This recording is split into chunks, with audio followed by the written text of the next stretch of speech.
Burkina Faso versus the United States, Ibrahim Traoré's fiery clash with Washington. In the heart of West Africa, a young military leader rose to power, bold, defiant, and unshaken by pressure from global superpowers. His name is Captain Ibrahim Traoré, the revolutionary figure who now leads Burkina Faso. Since taking office in 2022, Traoré has repeatedly clashed with the United States, responding to US sanctions, criticism, and diplomatic pressure with powerful, fiery countermeasures that shocked the international community. This is the story of how the leader of one of Africa's most resilient nations stood his ground and pushed back. Captain Ibrahim Traoré came to power during a time of national crisis, terrorism, economic decline, and the collapse of state authority. But from the moment he took charge, one thing became clear: he would not bow to foreign influence. Western governments, particularly the United States, viewed his takeover with suspicion. Criticism followed, warnings followed, then, eventually, sanctions. But Traoré was not intimidated. Instead, he responded with a tone that shocked Washington. The US government accused Burkina Faso's transitional military leadership of democratic backsliding, human rights abuses, and geopolitical alignment with Russia. In response, Washington imposed financial restrictions, travel bans on officials, suspension of certain military partnerships, economic sanctions, targeting trade and aid. The message was clear. America wanted to pressure Traoré's government, but the young captain wasn't ready to back down.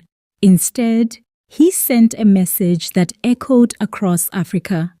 Burkina Faso will not be controlled. We choose our partners. We choose our destiny. And then came the moment no one expected. In a rare and bold diplomatic counterattack, the Burkina Faso military government imposed its own economic measures against the United States, including increased taxes and financial restrictions on US-linked institutions. International observers were shocked.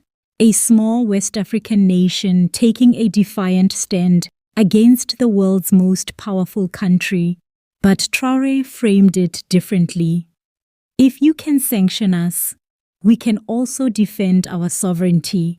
We are not a colony, we are a nation. The new tax policies effectively doubled the tariffs on specific US goods and services entering Burkina Faso. This move sent a symbolic message. Burkina Faso would treat the US the same way the US treated them. With equal force, Captain Traoré is known for speeches that electrify crowds across the Sahel. During multiple national addresses, he criticized foreign interference, saying, "For decades, they dictated our policies, our security, and our economy. Those days are over." In another speech, he declared, "We will not kneel before any foreign power. We will not be threatened. Burkina Faso is free." These statements resonated deeply across West Africa, especially among nations frustrated with Western pressure. Traoré became a symbol of resistance, sovereignty, and Pan-African courage. As Traoré clashed with the US, neighboring nations took notice. Mali and Niger, both led by military governments, formed the Alliance of Sahel States, AS, a new regional bloc built on anti-colonial ideology and sovereign pride. The US sanctions on Burkina Faso were soon viewed not as punishment, but as evidence of Western attempts to control Sahel nations. Within the region, Traoré's fiery responses were celebrated. Youth movements praised his courage. Intellectuals defended his anti-imperialist stance. Sahel citizens viewed him as a leader willing to fight for dignity.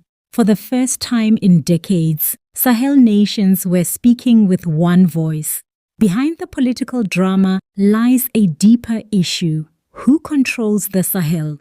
Is it African nations themselves, or external governments who have historically influenced political and economic decisions?